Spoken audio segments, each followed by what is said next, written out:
Здравствуйте, дорогие телезрители, это студия 108, меня зовут Альмира Синди.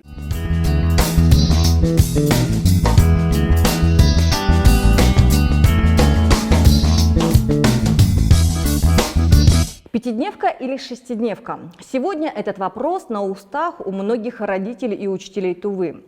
Заинтересованные лица разделились на «за» и «против».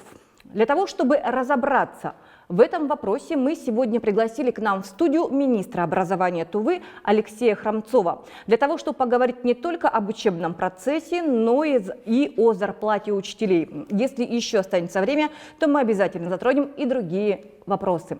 Здравствуйте, Алексей Владимирович, спасибо большое, что пришли к нам сегодня в студию. Сейчас вот много разговоров о пятидневке. Почему все-таки одни школы перешли, а другие нет? Давайте начнем с элементарных норм закона существующего. Какая форма недели будет 5 или 6-дневно, определяет только образовательное учреждение. Не министр, не департамент, не еще кто-то выше, а только образовательное учреждение в совете с родителями. Это первое. Второе. То, что мы сегодня порекомендовали и запустили методические рекомендации на 2022 год, который сегодня идет, заканчивается учебный, 21-22 учебный год, мы по большому счету не уменьшали количество часов и не изменяли, скажем так, режим 6-дневной рабочей недели. Наши рекомендации были направлены на уменьшение аудиторной нагрузки учащихся до 5 дней. Что это значит? Это означает, что в учебном плане, в программе есть определенное количество часов, которые в этом году существуют и которые школы приняли.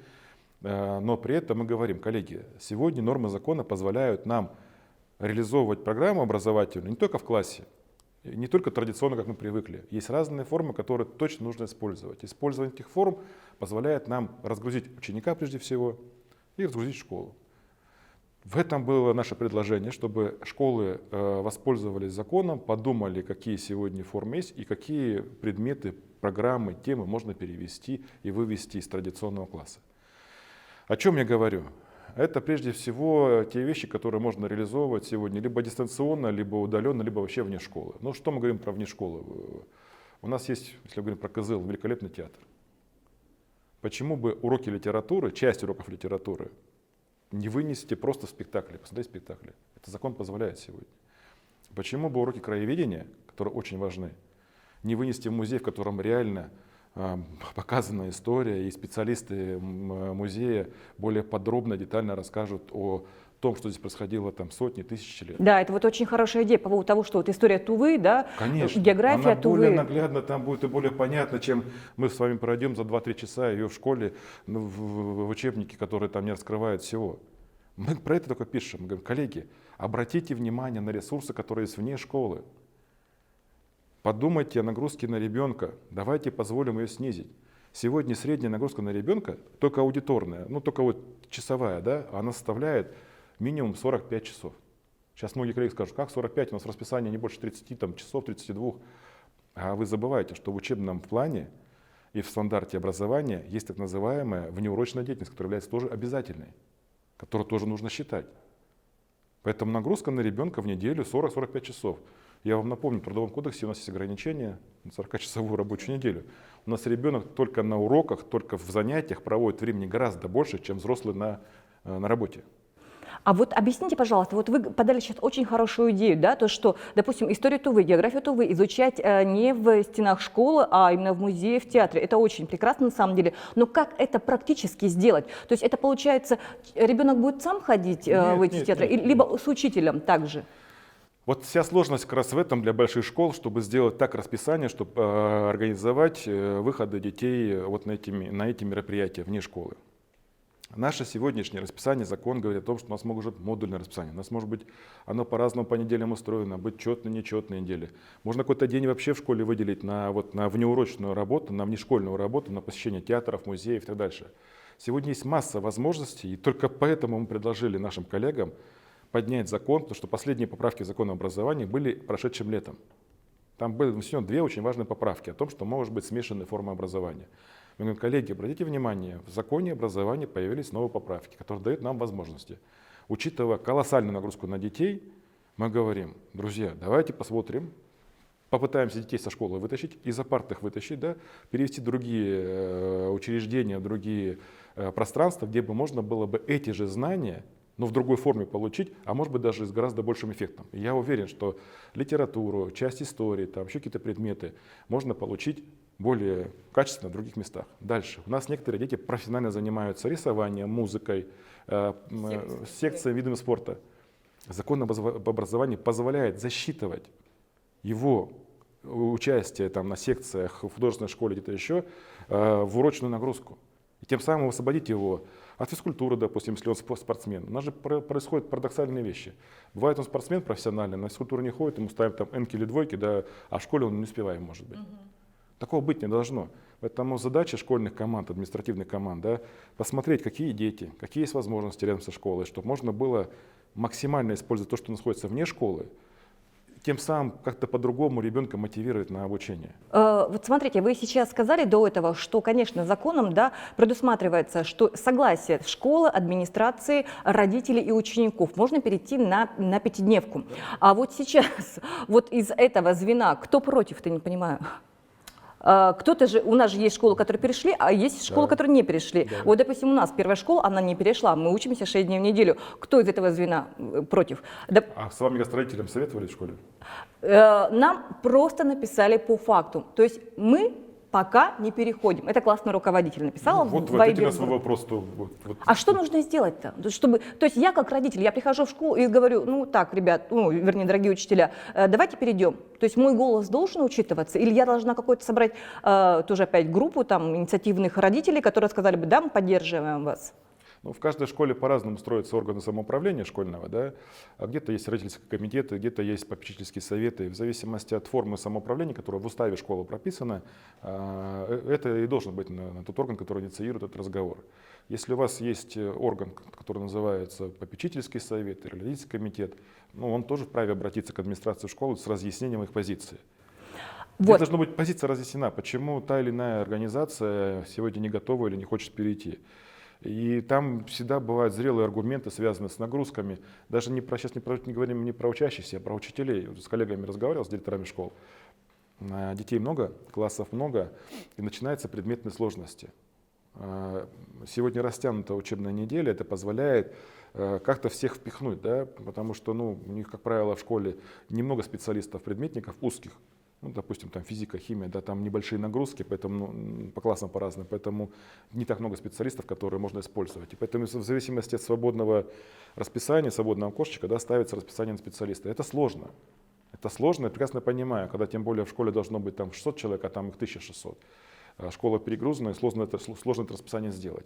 Но это просто нужно делать, коллеги. Нужно садиться и думать, это серьезная работа. Да, а если, допустим, Министерство образования, учебная программа называется, да, правильно, которая отправляется школам, чтобы они выполнили вот определенные часы, может быть... Я вам расскажу страшную вещь. Министерство образования учебные программы не отправляет. Учебную программу, образовательную программу составляет сама школа.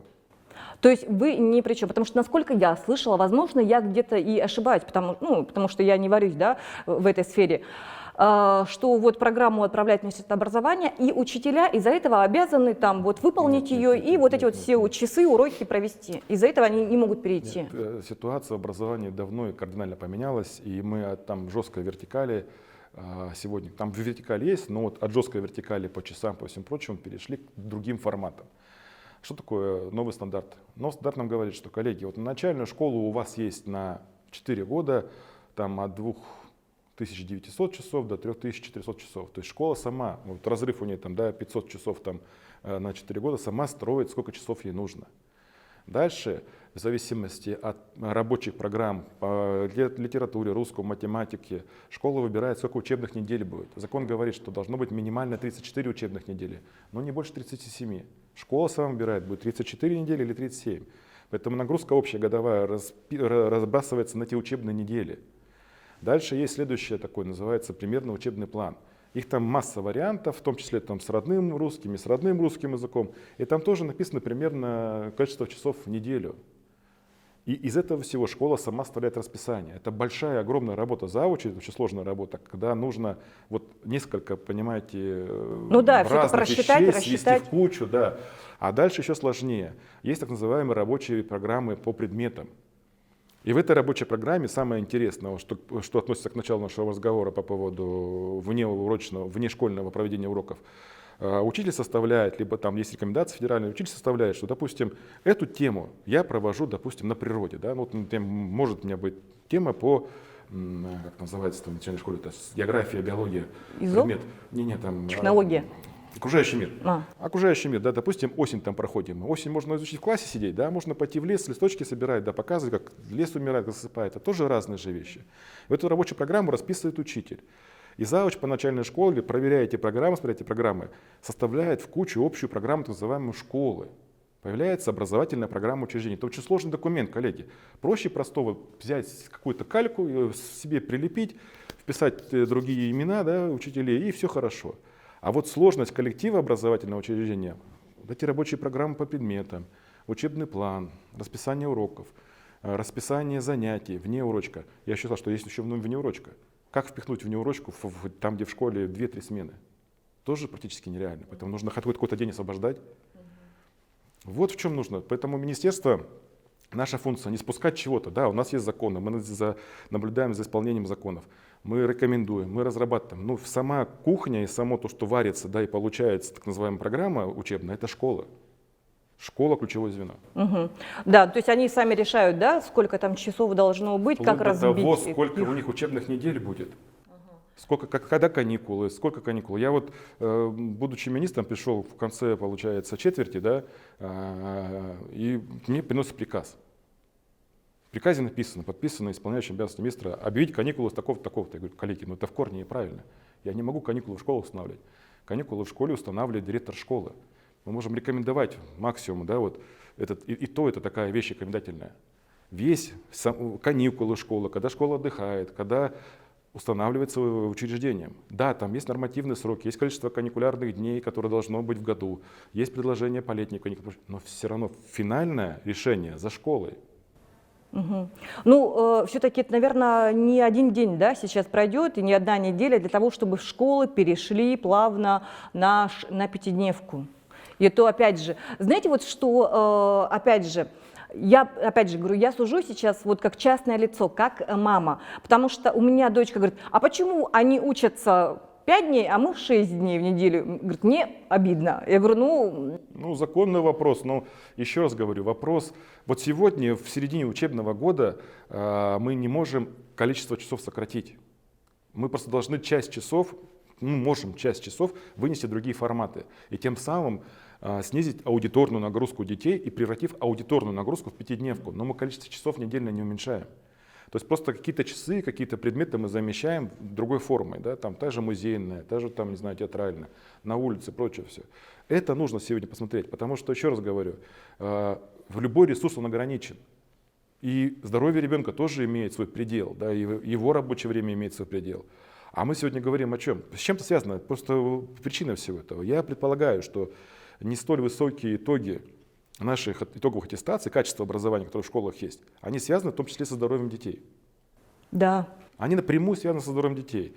Здоровье, оно не безгранично, и просто запихать ребенка на 6 дней в школу и долбить его знаниями, оно эффекта не дает. И последние там 7-8 лет показывают, что мы идем ниже среднероссийских, коллеги.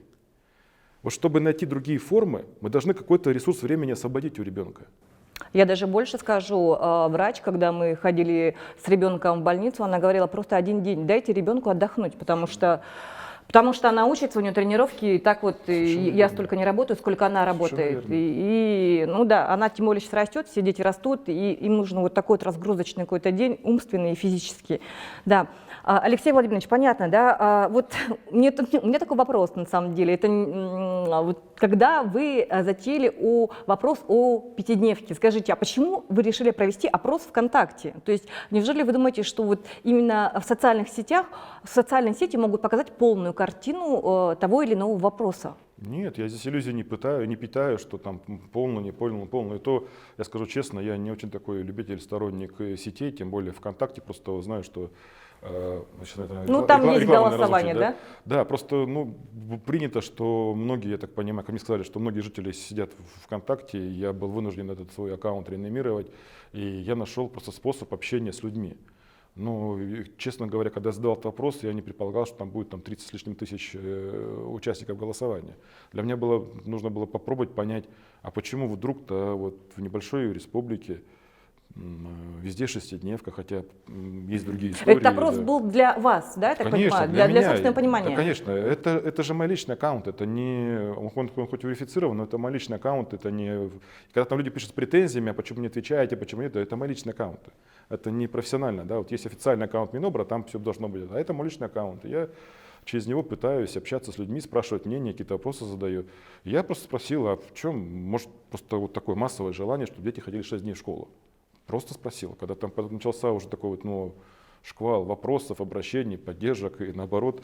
Но вы не опирались на него, когда Нет. принимали решение? Нет, да? Но опять же, еще раз говорю, наше решение было в одном. Смотрите, когда я запустил этот вопрос, 30 тысяч там прилетело сообщение, что мы хотим там, да, участвовать. Дальше был простой шаг со стороны уже министерства.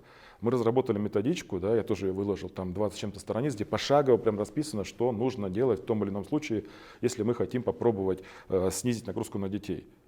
Но после этого школы, кто желает, давайте, вот вам методичка, мы ее разослали. Школы подумали 2 недели, говорят, мы хотим поучаствовать в этом. Мы собрали школы, кого-то удаленно, кого-то вживую, и провели с ними в несколько дней, проходили там, не обучение, а разбор, скажем так, да, предложений, которые есть. И коллеги сказали, мы хотим в этом попробовать поучаствовать. И в итоге там почти 100 школ согласилось в полное или в частично перейти вот на другой формат обучения, который бы снижал недельную нагрузку. Ну, я хочу отдать вам должное, что и спасибо, поблагодарить, то, что вы отвечаете всегда в социальных сетях. Это не каждый чиновник делает, и не всегда. Я вот Нет, сама я не всегда 100%. отвечаю, тоже приношу свои извинения, просто когда их же много в социальных сетей, я вам скажу, они что сыпятся просто разговором, потом некоторые коллеги вообще бывают. не отвечают, то есть напишут и забывают, а у вас есть прямо видно, что обратная связь с вашими коллегами и родителями, которые пишут вам. Скажите, Алексей Владимирович, вот не связана ли пятидневка и зарплата учителей? Все-таки вы, когда заговорили о том, что будет пятидневка, а за месяц до этого были такие, знаете, прям очень накалились страсти по зарплате. Кто-то был тоже недоволен, да, кто-то мало, там что еще были, такие нешуточные страсти горели. Не связаны ли эти два факта? То есть не хотите ли вы сэкономить на этом? Вот поймите, если бы даже предположить, что такое может быть, да, то я не пойму мотивов для министерства, чтобы экономить на зарплате для учителей. Вот у меня просто даже этого мотива не может быть, потому что я не пойму, что может быть за этим мотивом. Конечно, не связано. Я еще раз говорю, что учебный план и нагрузка, которая устанавливается, она устанавливается как минимум на год. Ее, в принципе, невозможно изменить в середине года. Это первое. Второе. Федеральным стандартом образования утверждены предельные нагрузки на каждую образовательную программу. Это не я устанавливаю, устанавливает федеральный стандарт. Вот эту вот нагрузку выбирает школа, когда пишет эту программу. Поэтому это раньше было. Понимаете, вот если бы до 2014 года мы с вами разговаривали, там до 2014 года нагрузка на школу считалась на неделю. И мы сдавали там так называемую тарификацию, недельную нагрузку на школу. И там была хитрость на самом деле. Есть максимальная нагрузка на 6 дней, есть максимальная нагрузка на 5 дней. На сегодня нагрузка ставится на год. И ставка сегодня у учителя считается, да, она из ставки на неделю, там 18 часов, но нагрузку ему устанавливают на год. Угу. То есть, исходя из этого, считается вся зарплата, да? Конечно. Вот все-таки давайте не будем далеко уходить от зарплаты. Вообще, как исполняется постановление о зарплате учителей и откуда вообще взялись сейчас дополнительные средства? Потому что в прошлом году мы говорили, что до конца года, да, а сейчас уже 22 год, то есть есть деньги, будут деньги. Во-первых, мы выполнили свое обещание, и перед Новым годом мы закрыли полностью заработную плату за декабрь.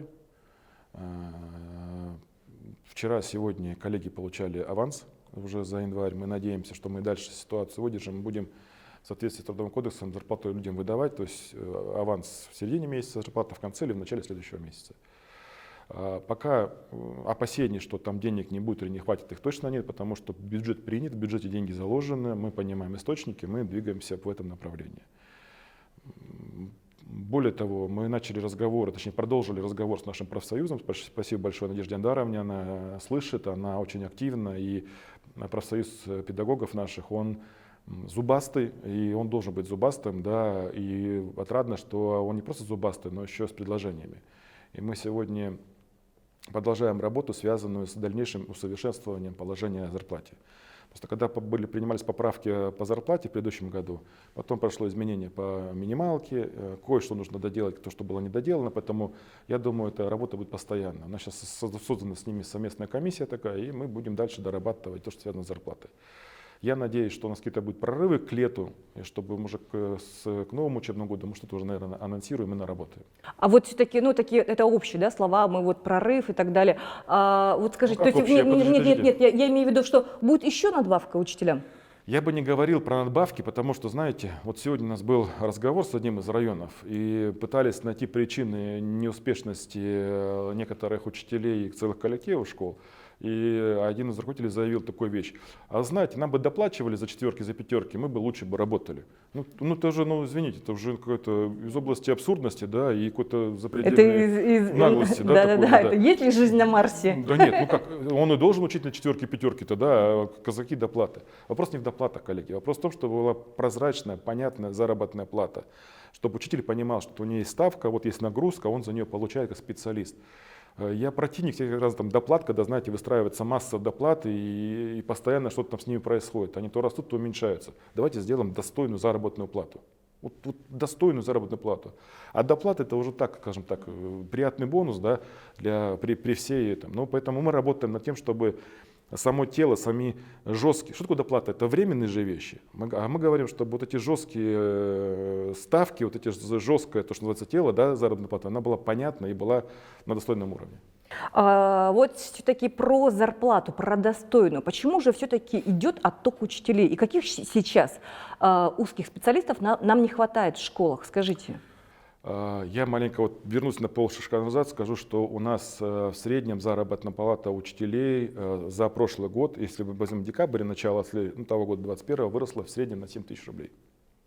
Это официально, и это данные не мои, даже данные профсоюзной организации. И сегодня мы наблюдаем другую картину. У нас сегодня в школу уходят специалисты опеки, у нас сегодня в школу возвращаются некоторые специалисты, сотрудники управления образования. Поэтому мы вот за счет повышения изменения оплаты труда мы восполняем некоторые сегодня дефициты. Но при этом, конечно, имеем около 200 вакансий по республике.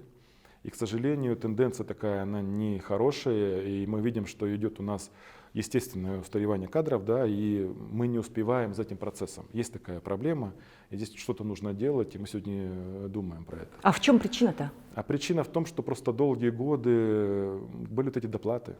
То есть кто-то получил мало, кто-то получал меньше, люди больше? просто искали возможности и стали уезжать. Да? Вы же помните вот эфиры, который был, провел глава, и люди напрямую же говорили, да, это должна быть достойная зарплата, должна быть понятная функциональная обязанность, да, и это минимальное количество отчетов, все остальное. Вот сегодня мы как раз эти вопросы все решаем. Нас кого не хватает? Нас не хватает начальная школа людей, где-то примерно 30%. 30% это математики, и пошли остальные специалисты. Вот за время, пока вы работаете сейчас министром, вы в прошлом году только пришли, какие вы увидели проблемы в образовании Тувы? Наверняка у вас уже сложилась какая-то картина. Это очень большой перечень. Ну, знаете, можно вот 2-3 проблемы обозначить, которые вот нужно прямо срочно сегодня, завтра решать, вернее, вчера. Есть основные базовые вещи, да, на которые нужно внимание обращать, и то, что, с чем нужно работать, и они являются как бы основой работы, от которой все строится, а это качество образования. Вот то, что лежит в основе, в центре всех проблем, вопросов, от чего, ну да, а остальное все это такие составляющие факты. Качество образования. У нас, к сожалению, сегодня качество образования в республике, оно чуть ниже среднероссийского. Это основная беда. И отсюда все, и кадры, и материально-техническая база, и оснащенность учебниками, и доступность там, и прочее, прочее, прочее. Все вот качество образования. Наши дети, к сожалению, вот если берем полностью по республике, они чуть-чуть проигрывают нашим коллегам других субъектов. А что делать-то? А тут я называл, тут и кадры, и материальная база, и подготовка, и все-все-все. Это прям комплекс проблем, который он прям рождает это все. Это нужно решать. Ну вот знаете, тут недавно совсем наш известный блогер рассказывал про детскую преступность. Вообще, что Министерство образования делает, чтобы бороться с детской преступностью? То есть, ну, от нее никуда не денешься, согласитесь, это вот, ну, это не мы первые там, да, и не последние, во всех регионах это делается. И наверняка какая-то работа ведется в Министерстве образования по этому вопросу. Меня печалит эта ситуация, что мы зацикливаемся в воспитании на одном сегменте, который называется борьба с преступностью, профилактика там, неправильной формы поведения. Коллеги, у нас в системе образования, если там берем с 6 лет, ну, если разом берем с школьников, 71 тысяча человек. 71 тысяча человек. А детей, которые вот в негативных всяких формах задействованы, существует, это примерно около 5000 человек. Это, безусловно, много. Но просто заниматься 5, а не заниматься остальными 65 неправильно. Поэтому мы говорим, что мы разрабатываем сегодня и пытаемся перейти, это как раз будет с 1 сентября по новым стандартам, на новые программы воспитательной работы. В воспитании нуждаются как, извините, негодяи и двоечники, так конечно. и нормальные детишки, которые с положительными эмоциями, с мотивацией приходят в школу. Просто у всех будут разные акценты. Поэтому я бы вот не отделял бы, да, эти 5000 детей от остальных 65, это получается как-то неправильно. Но если он молодец и хороший, то он сам по себе вырастет. Да, а вот этот вот такой, мы будем все его холить или лелеять. Нет, здесь нужно найти время и найти ресурсы на всех детей, на все 71 тысячу. И больше скажу, вот эти 5000 зачастую появляются там, где просто никому нет дела до остальных.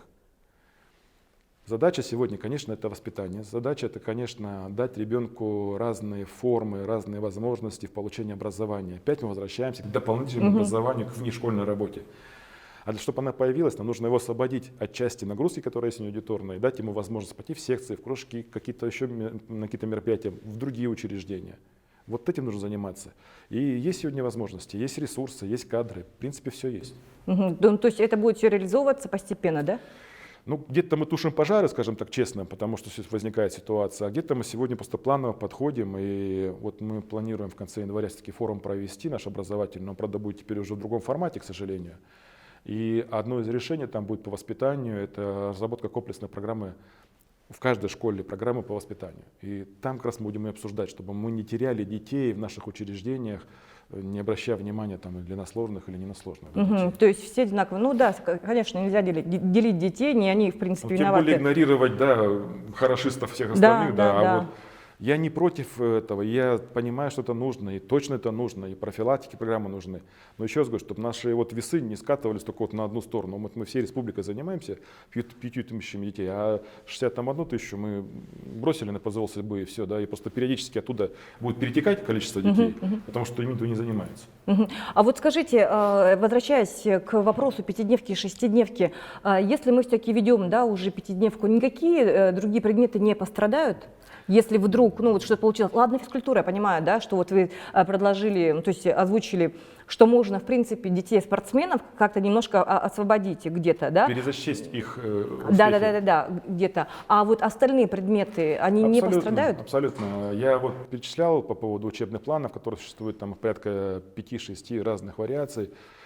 Есть учебные планы, примерно учебные планы, связанные с родным, неродным русским языком.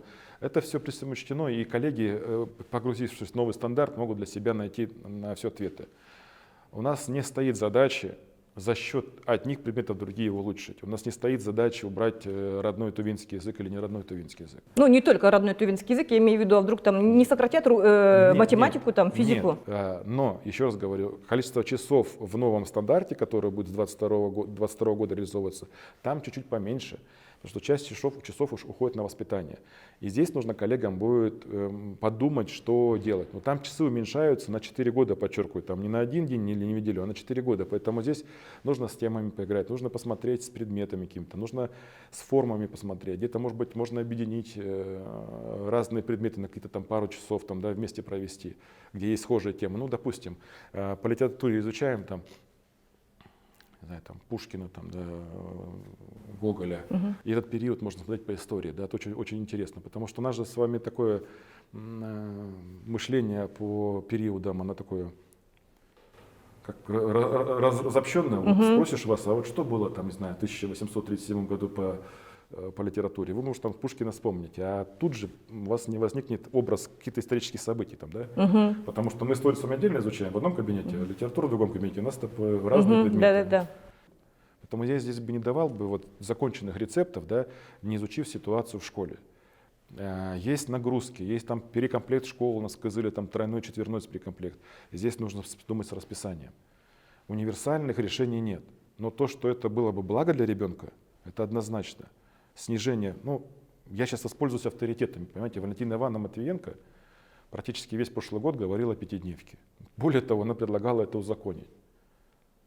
Владимир Владимирович про это говорил чуть раньше на форуме. Поэтому если мы посмотрим и российские тенденции, и то, что советует здравоохранение, то, что советует Роспотребнадзор, конечно, нужно уменьшать нагрузку аудиторную на детей. Конечно, нужно давать им другие возможности и другие способы получения знаний. Мы живем в таком богатом мире, сегодня столько возможностей для получения знаний, а мы по-прежнему возвращаемся к 1607 году, когда придумали классную урочную систему. Да, нужно все-таки двигаться в ногу со временем, потому что, ну и не противиться этому. Если у кого-то нет возможности, я думаю, это все поправимо, да, Алексей Конечно, Владимирович? конечно. Спасибо большое вам за разговор. Я думаю, что мы обязательно с вами встретимся, когда уже все школы перейдут на пятидневку. Да, я думаю, раньше, наверное, приглашайте. Да, спасибо большое.